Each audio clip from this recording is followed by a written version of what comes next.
بسم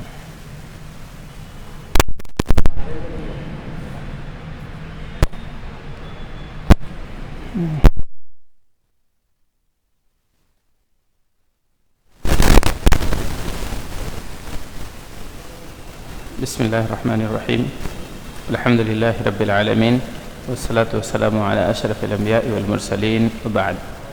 محترم حاضرین گرامی، عزیز بچوں، دیگر سامعات، آج ہماری مجلس کا جو عنوان ہے بنو ہاشم و بنو مطلب کا مکمل بائیکاٹ، اور اس کے بعد دوسرا نقطہ ہے صحیفہ چاک کیا جانا۔ انہی دونوں نقطوں پر آج گفتگو ہوگی۔ اس سے پہلے میں نے بتایا تھا کہ رسول اللہ صلی اللہ علیہ وسلم کے چچا ابو طالب کو آپ کے جان کی بڑی فکر رہتی تھی۔ مکے والوں کی حرکتوں سے واقف تھے اور وہ جانتے تھے کہ کیسی کیسی جرات انہوں نے کی ہے۔ انہیں خبر تھی، انہیں معلوم تھا کہ عمارہ ابن ولید کو لے کر آئے تھے اور کہا کہ اسے رکھ لیجئے، اگر بڑی محبت ہے بھتیجے کی تو یہ بھی آپ کا بھتیجا ہے، اسے پالیے اور محمد صلی اللہ علیہ وسلم کو ہمارے حوالے کیجئے۔ وہ یہ بھی جانتے تھے کہ ابو جہل ایک بھاری پتھر لے کر رسول اللہ صلی اللہ علیہ وسلم کا سر کچلنے دوڑا تھا۔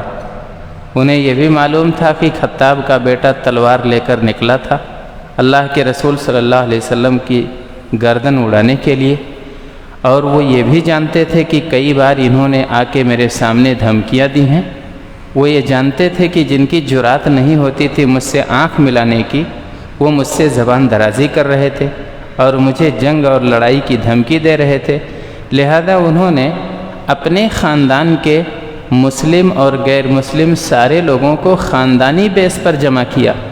بنو ہاشم اور بنو مطلب کو، یہ عبد مناف کے نہایت معزز نسل کے لوگ ہیں، انہیں جمع کیا اور کہا کہ دیکھو، اکیلے میرے بس کی بات نہیں ہے کہ کفار مکہ سے یا قریش مکہ سے میں لڑوں، سارے لوگوں کی حمایت چاہیے۔ سب نے حمایت دے دی تھی، چاہے وہ اسلام لائے ہوں یا اسلام نہ لائے ہوں۔ تمام لوگوں نے کہا کہ ٹھیک ہے، ہم یہ بوجھ صرف آپ کے کندھوں پر نہیں ڈالیں گے، بلکہ ہم سب اب حمایت کر رہے ہیں، ہم سب اب ان کا دفاع کریں گے۔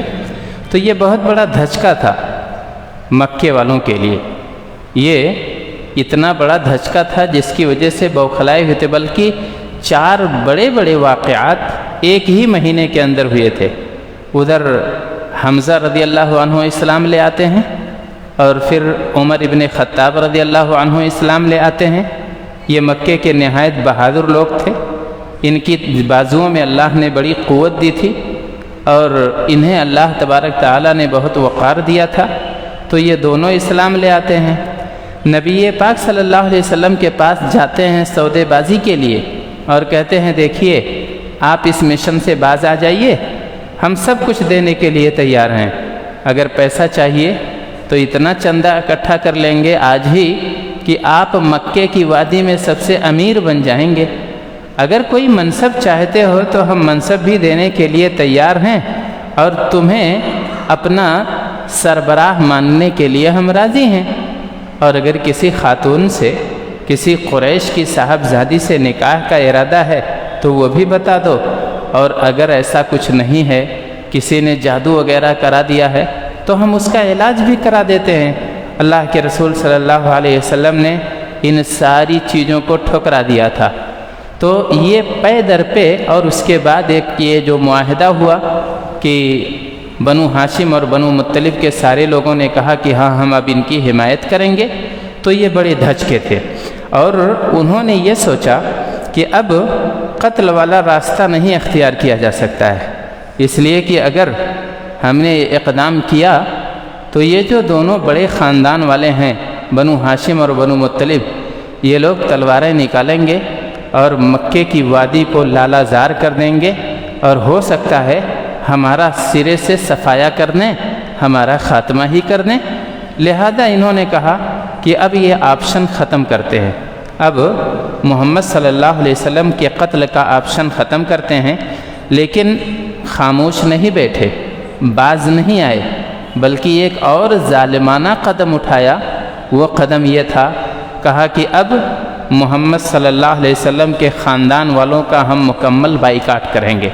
بنو ہاشم کو اور بنو مطلب کے لوگوں کا بائیکاٹ کیا جائے گا، ان سے بات نہیں کی جائے گی، ان سے کاروبار نہیں کیا جائے گا، ان سے شادی بیاہ کا کوئی سلسلہ نہیں رہے گا، اور ان سے لین دین نہیں رہے گا۔